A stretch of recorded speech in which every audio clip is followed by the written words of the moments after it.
Pemirsa Presiden Arema Football Club Gilang Widya Pramana menyatakan siap untuk bertanggung jawab atas tragedi Kanjuruhan. Pemirsa, tragedi yang terjadi di Stadion Kanjuruhan Malang turut menggoreskan duka tanpa terkecuali Presiden Arema FC. Sebagai bentuk kepeduliannya, Gilang beserta rombongan menyambangi setiap rumah korban tragedi Kanjuruhan. Dalam kunjungan ini, pria yang kerap disapa Juragan 99 ini memberikan santunan sebesar 10 juta rupiah bagi korban meninggal dunia.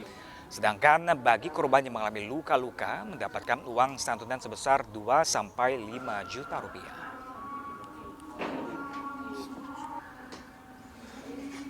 Yang pasti sejak berita ini ada, tragedi ini ada, kita langsung gerak cepat. Yang pasti yang pertama kita mendata, mencocokkan data dari data pemerintah juga data kita.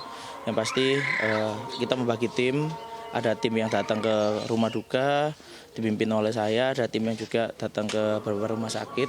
Di sana kita memberikan bantuan moral, ada santunan juga untuk korban meninggal dunia. Dari kita berikan langsung uang sebesar 10 juta untuk korban rumah sakit atau korban yang berada di rumah tapi mengalami luka berat atau luka ringan, kita berikan uang sebesar 5 juta dan 2 juta. Ya, pemirsa, kita kembali ke perbincangan di sore hari ini. Pemirsa, ada dua narasumber kami, itu Bapak Kesit Handoyo selaku pengamat sepak bola dan juga Eko Maung Kristianto selaku pakar hukum olahraga. Dan sudah hadir bersama kami kembali pemirsa dengan Bapak Ahmad Riyad selaku Ketua Komite Wasit PSSI. Selamat sore Bapak-Bapak dan selamat sore Bapak Ahmad Riyad. Selamat sore. Sudah bergabung bersama kami. Semuanya. Sore. Ya, Pak Riyad, Pak Ahmad Riyad, ini PSSI tidak jadi tersangka. Kalau menurut Anda sendiri seperti apa? Apakah nanti ada berpotensi menjadi tersangka juga di PSSI ini apa gimana? Jadi kita menghormati hasil penyelidikan kepolisian yang menetapkan PT LIB Direktur sebagai tersangka, tapi tetap mengedepankan asas praduga tak bersalah. Itu yang harus kita pegang teguh di dalamnya. Memang kalau dari kacamata kita sebagai family football sesuai dengan pasal 3 dan buku pedoman manual Liga 1 BRI 2022-2023 itu melepaskan PSSI dari segala tuntutan pidana maupun perdata apabila terjadi kerusuhan, kerusakan atau kehilangan sebagaimana akibat dari pelaksanaan liga tersebut. Intinya seperti itu, intinya. Oke. Suaranya nggak dengar, Mas? Oh, kedengaran Pak, kedengaran dengan jelas Pak. Iya. Oke, Seperti kalau kita, jadi, silakan Pak. Tapi kalau hukum positif itu dihukum kita sepak bola ya.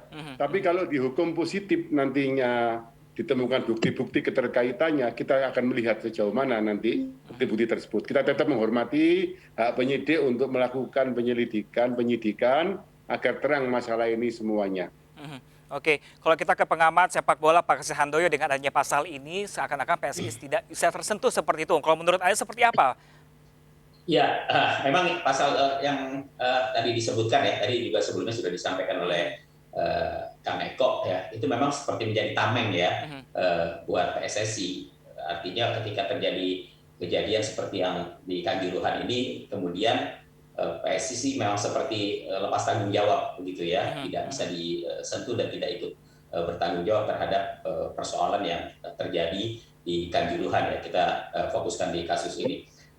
Menurut saya itu sih ya boleh-boleh saja lah, itu PSSI yang buat aturan ya.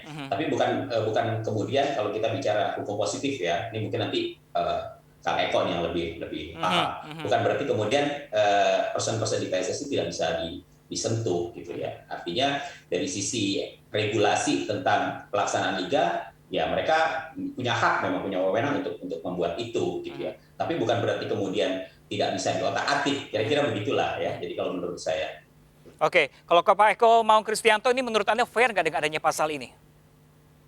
Ya itu kan tadi seperti dibilang Pak Riyad ya, itu kan aturan komunitas gitu ya.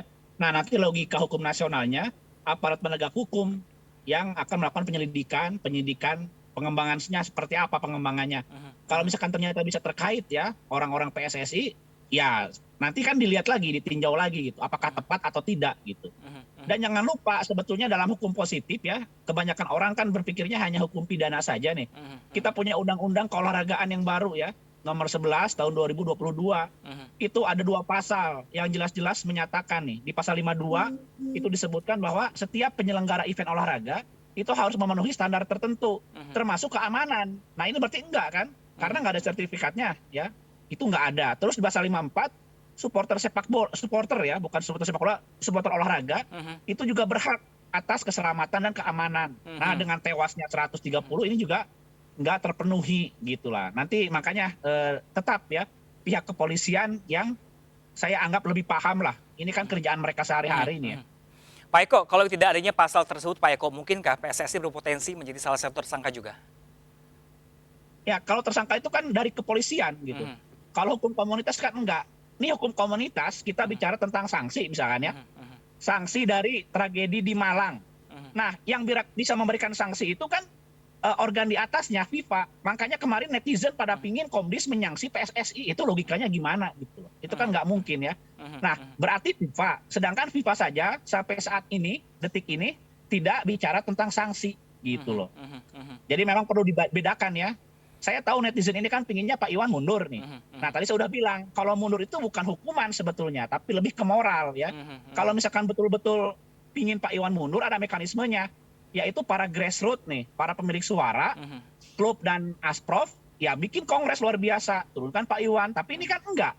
Ini kan enggak gitu. Nah nanti makanya jangan salahkan juga, kalau ntar di akhir episode ini gitu ya, ya banyak hal yang nggak sesuai dengan harapan netizen gitu terkait status Pak Iwan ketua PSSI-nya gitu ya. Oke, kita ke ketua Komite Wasit PSSI ada Bapak Ahmad Riyad. Pak Ahmad Riyad, gimana nih menanggapinya banyak desakan untuk Pak Iwan agar mundur dari posisinya? Seperti apa tanggapannya untuk PSSI? Sebagaimana kita hormati hukum positif yang berlaku, juga masyarakat punya hak untuk mengusulkan mundur, memberi dorongan mundur, itu hak masyarakat, hak pengamat bola, hak pecinta bola, semuanya berhak. Tapi juga Pak Iwan juga punya pertimbangan, ini mau mundur tidak, nanti mundur juga dikatakan lari dari tanggung jawab juga bisa. Jadi kan serba sulit, ya, sehingga diambil hematnya, selesaikan aja tugasnya, bantu pemerintah menyelesaikan masalah ini, ikut mengusut, ikut aktif, ikut berperan aktif dalam penanganan masalah di Kanjuruhan ini dan kepada yang lain-lainnya lagi. Itu saya kira yang lebih bagus agar cepat. Karena menurut pendapat Pak Iwan, kalau mundur pun juga belum tentu dianggap baik, karena dianggap bisa pengecut, lari dari tanggung jawab, macam-macam lah kalau kita menuruti desakan. Mereka semua punya hak untuk berbicara. Di negara ini dijamin kebebasan berbicara semua. Tapi tetap pelaksanaannya harus sesuai koridor dan aturan yang berlaku. Saya setuju dengan yang disampaikan Pak Eko dan Bapak satunya, itu luar biasa, bagus. Memang kita harus menghormati hukum itu berjalan dengan semestinya. Kita akan dukung semuanya. Hukum positif kita jangkauannya sangat luas sekali, bisa nanti perdata, pidana dan lain sebagainya, itu banyak sekali hal yang bisa diambil dari peristiwa tersebut. Oke, di tengah desakan banyaknya desakan untuk mundur dan beragam macam komentar para masyarakat tentang PSSI. Saat ini sejauh ini Pak Ahmad, peran PSSI sejauh ini seperti apa atas tragedi Kanjuruhan ini? Ya tetap ini kita langsung juga bergabung dengan tim mulai hari Minggu juga penyelesaian dan yang terutama lagi kita melihat ke depannya kepolisian, pemerintah menginstruksikan kan kepolisian dan PSSI untuk satu meja dalam menyusun aturan yang berlaku untuk secara nasional tentang pengamanan sepak bola. Bagaimana penonton bisa supporter kita tempatkan pada posisi yang sesungguhnya, bahwa dia adalah kita masukkan sebagai yang terpenting dalam unsur sepak bola ini, bisa aman, bisa nyaman dalam nonton sepak bola, kedepannya keamanan terjamin, seakan-akan nonton sepak bola itu sudah seperti nonton konser, bisa bawa istri, bawa anaknya untuk bersama-sama semuanya dengan gembira, dengan suasana yang menggembirakan, pergi dan pulang. Jaminan keamanan itu yang nanti akan wajib diberikan kepada oleh federasi ini dengan jaminan pengamanan yang sinkron antara kepolisian dan yang dari FIFA yang diadopsi oleh PSSI untuk sama berlaku seluruh Indonesia terhadap standar-standar penanganan sepak bola. Oke, Pak Ahmad, kalau betul pertanggungjawaban dari PSSI sejauh ini seperti apa? Kita pertanggungjawaban hukum sudah dilakukan oleh PSSI lewat security officer, lewat panpel, lewat ini sekarang diusut dari BLI dan lain-lainnya untuk membenahi semuanya. Kita introspeksi. Saya kira PSSI tidak bisa sendiri, Pak. Gak mungkin PSSI bisa menyelesaikan masalah ini sendiri tanpa bantuan dari semua pihak, baik langsung maupun tidak langsung terhadap program-programnya ke depan. Oke, kita mungkin ke pengamat sepak bola Pak Kesit Handoyo. Ini kan kasus ini tidak kali pertama terjadi. Ini sebenarnya selain mencari pihak bertanggung jawab, akar masalahnya yang perlu dibenahi ini apa sebenarnya, mulai dari mana sebenarnya? Ya, kalau bicara akar permasalahan ini sangat banyak ya. Memang problematik sepak bola Indonesia ini sudah sangat besar ya. Artinya kalau kita ingin melakukan perbaikan, memang kita harus memulai betul-betul dari zero ya. Karena memang kalau kita bicara infrastruktur aja lah ya, infrastruktur yang ada di Indonesia terkait dengan stadion misalnya, ini kan belum seragam, belum semuanya memenuhi standar. Kasus atau tragedi di Malang ini sudah memperlihatkan dengan jelas ya bahwa stadion tersebut ternyata memang tidak layak. Ya, tapi kenapa kok bisa dipakai? Kenapa bisa digunakan? Kenapa verifikasinya baru tahun 2020 kok diberlakukan di 2022? Padahal ada catatan sebelumnya bahwa stadion ini harus diperbaiki lah. Ada beberapa sudut, ada beberapa tempat yang memang harus dilakukan perbaikan. Itu baru dari sisi infrastruktur.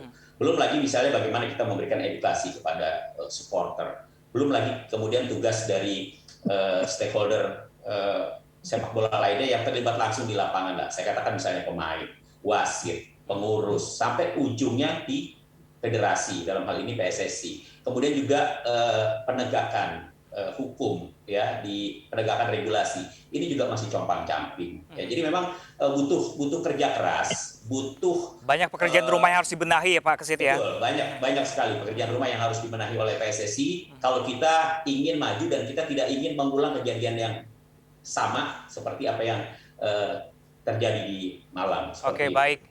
Baik, terima kasih banyak. Mohon maaf sekali karena waktu sangat terbatas. Terima kasih banyak Bapak Imad Riyad, Ketua Komite Wasit PSSI, dan juga ada Pak Kesit Handoyo selaku pengamat sepak bola, dan juga Bapak Eko Mauksir Setianto selaku pakar hukum olahraga. Kita berharap ada evaluasi secepatnya karena ini menentukan nasib persepak bola di Indonesia. Terima kasih banyak Bapak-Bapak. Salam sehat dan selamat sore semuanya. Terima kasih, selamat sore. Terima kasih, Pak Muhammad. Sore semua. Ya pemirsa, MNC News Now masih akan kembali sesaat lagi untuk Anda. Tetaplah bersama kami.